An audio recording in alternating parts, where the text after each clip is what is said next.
L'idée du collectif Toutes et tous contre les violences obstétricales et gynéco est venue de la rencontre de femmes ayant été victimes de ces violences lors de manifestations donc récentes. C'est assez récent en fait que des actions sont menées à ce niveau-là sur ces questions de violence, ainsi que sur les réseaux sociaux. En fait, l'avènement des réseaux sociaux a permis la parole libérée des femmes et permis de mutualiser ces questions de ressenti et derrière une prise de conscience sur la qualificatif de violence obstétricale, gynécologique de ces femmes.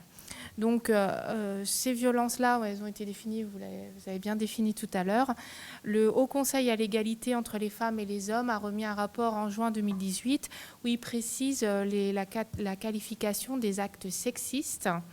Moi j'ajouterais, on peut rajouter ce que vous avez dit juste avant, Aurélie, sur d'autres discriminations possibles. Donc on peut retrouver l'origine, on va dire la race, l'origine ethnique, j'aime pas trop ces termes, mais bon. On peut retrouver l'origine sociale aussi.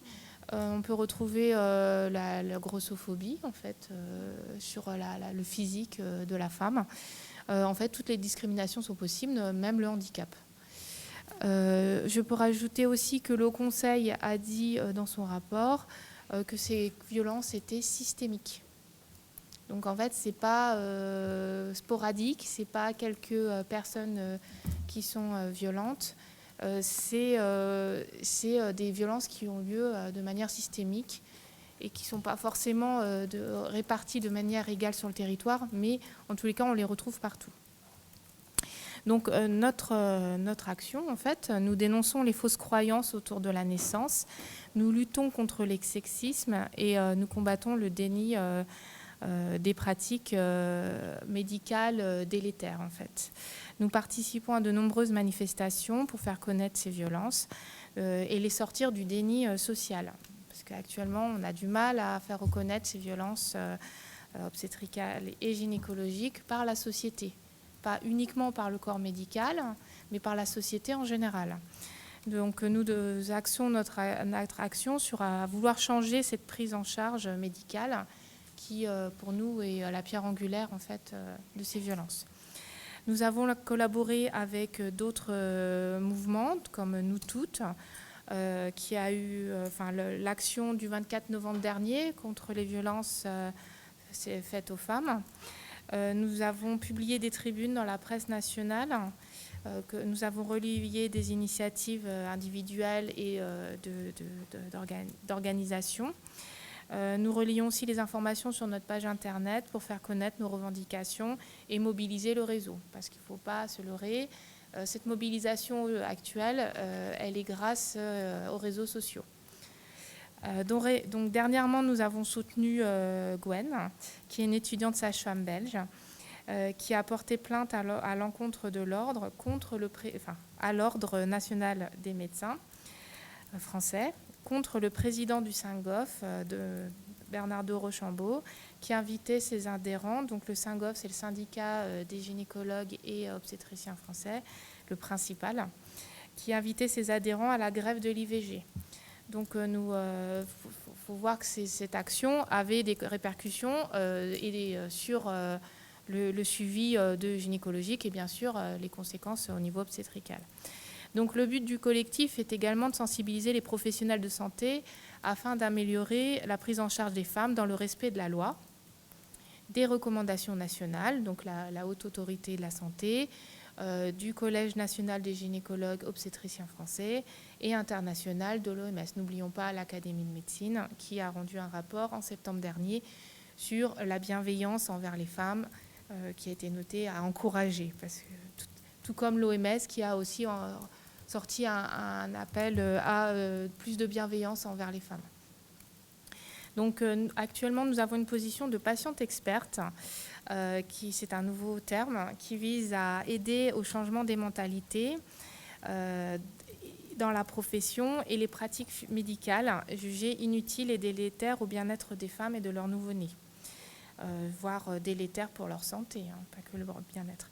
Nous militons aussi contre le business de la naissance, qui tente à l'hypermédicalisation du suivi de grossesse et de l'accouchement.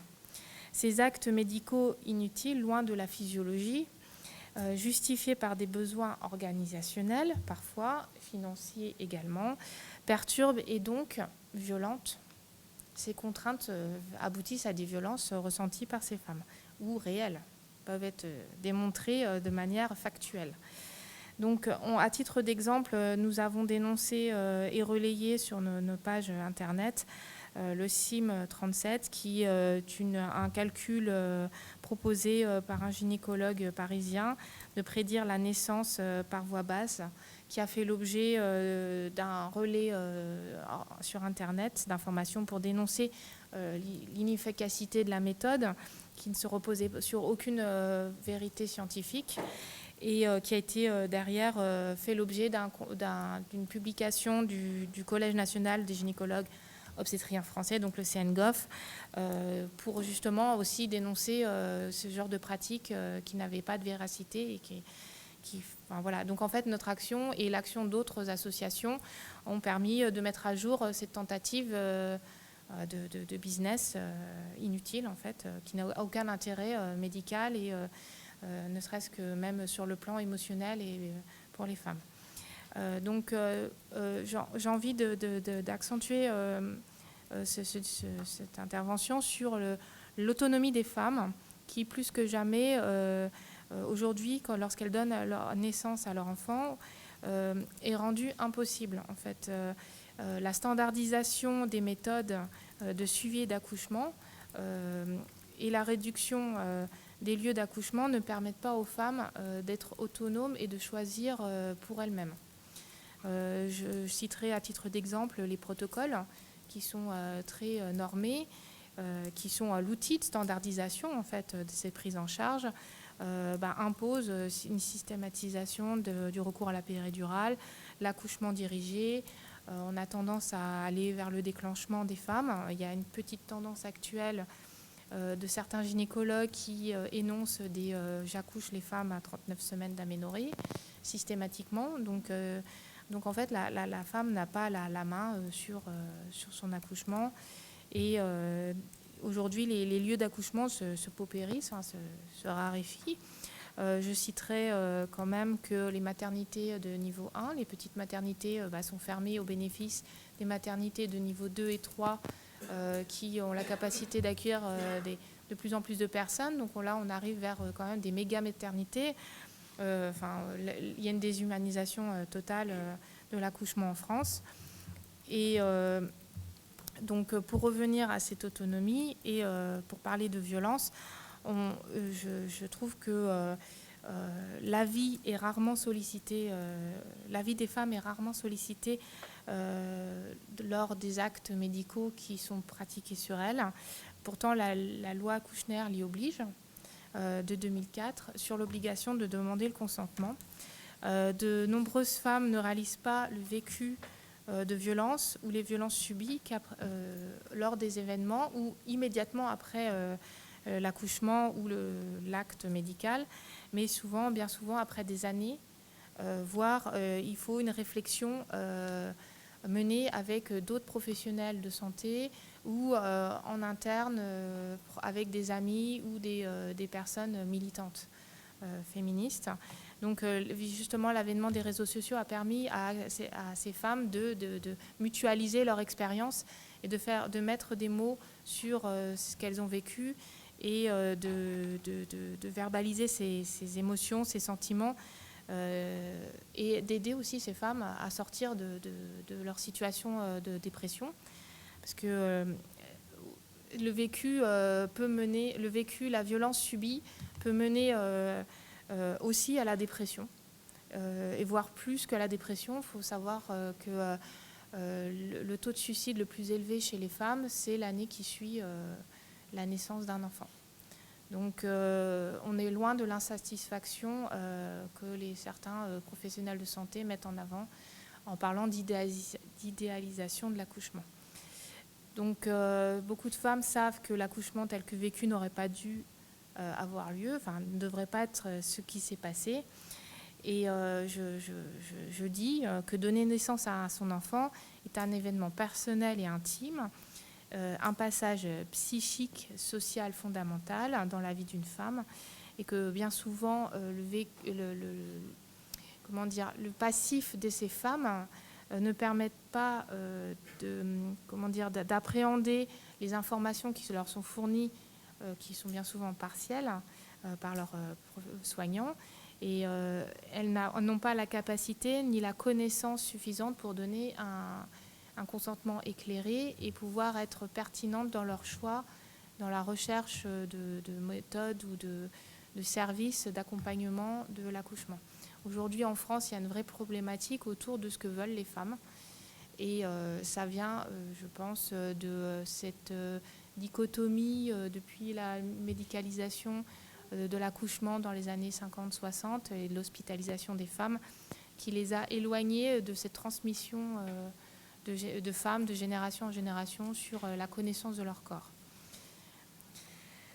Donc, pour continuer, on parle de violences qui impactent la mère et perturbent bien sûr sa vie personnelle, sa vie de femme, sa vie sexuelle, sa vie familiale et professionnelle, mais aussi son lien avec son enfant.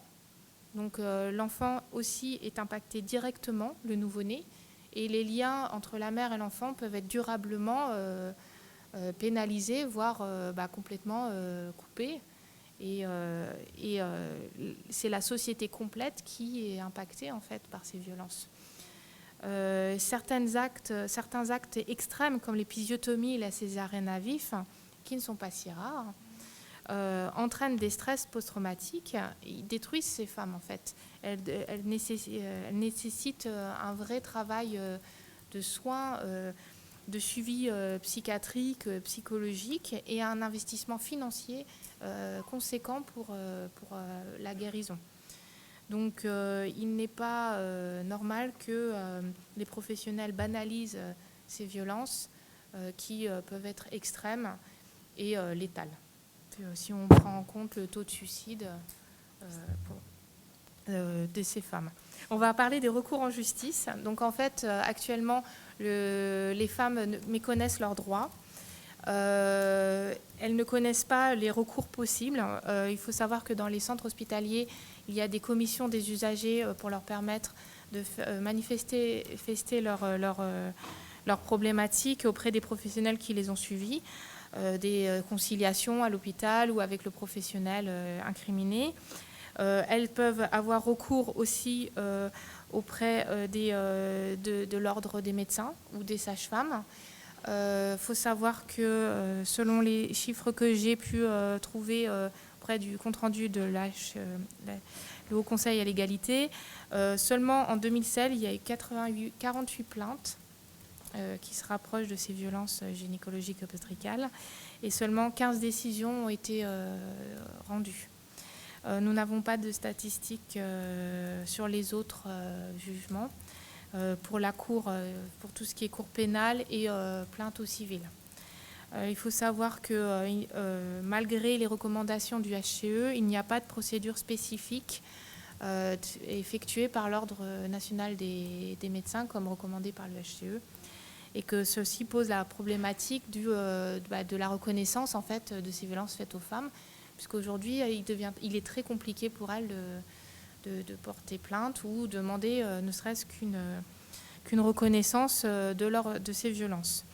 Donc, pour clôturer, je dirais que le choix est un parcours du combattant pour les femmes et que malgré une recherche très précise pour garantir une réussite de leur accouchement, souvent ça se résume à une roulette russe. On ne sait pas sur quel professionnel tomber.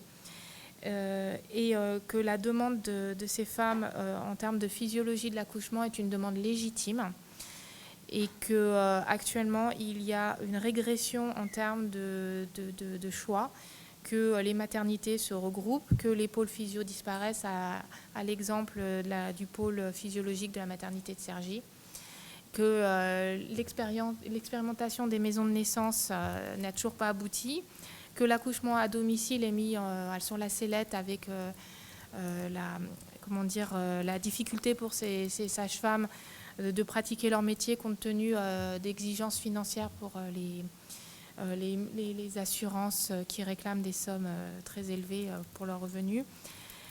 Et restent les plateaux techniques qui sont quand même plutôt rares. Donc en fait, c'est inquiétude que les femmes ressentent et une incompréhension des professionnels. Mais nous espérons quand même aller vers du positif et je constate quand même que dans cet environnement académique et professionnel, j'ai entendu beaucoup d'investissements de la part des professionnels et des institutionnels pour justement reconnaître ces violences. Et j'ai l'impression qu'une montée est en train d'arriver sur ce sujet et que les choses vont avancer rapidement, j'espère maintenant. Merci.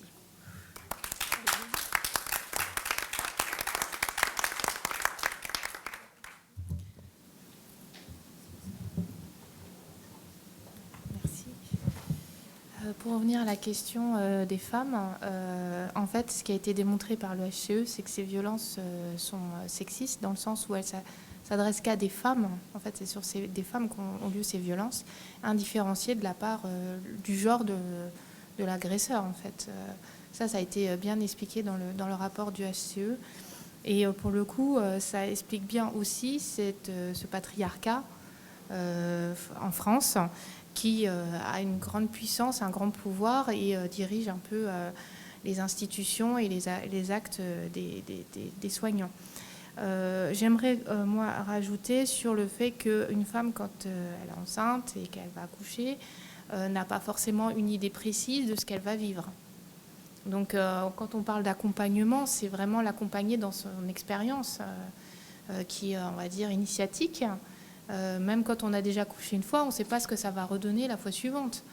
Donc, c'est méconnaître la physiologie de l'accouchement que les professionnels de la pathologie disent oui, qu'est-ce que vous voulez, faut savoir ce que vous voulez. Non, même si on arrive avec nos préjugés sociaux, influences sociales, légendes urbaines, en fait, on vient avec nos bagages sociaux. En fait, on ne sait pas ce qu'on va vivre, on ne sait pas ce qu'on veut vraiment, mais on sait peut-être ce qu'on ne veut pas. Et que tout le suivi des professionnels, c'est d'accompagner la femme dans ce chemin initiatique et de ne pas aller contre sa volonté et toujours dans le respect de son consentement. Je pense que c'est là-dessus qu'il faut vraiment se focaliser et non pas sur cet ego atteint sur la violence, parce que c'est quand même les femmes qui les vivent, ces violences, il ne faut pas l'oublier. Merci.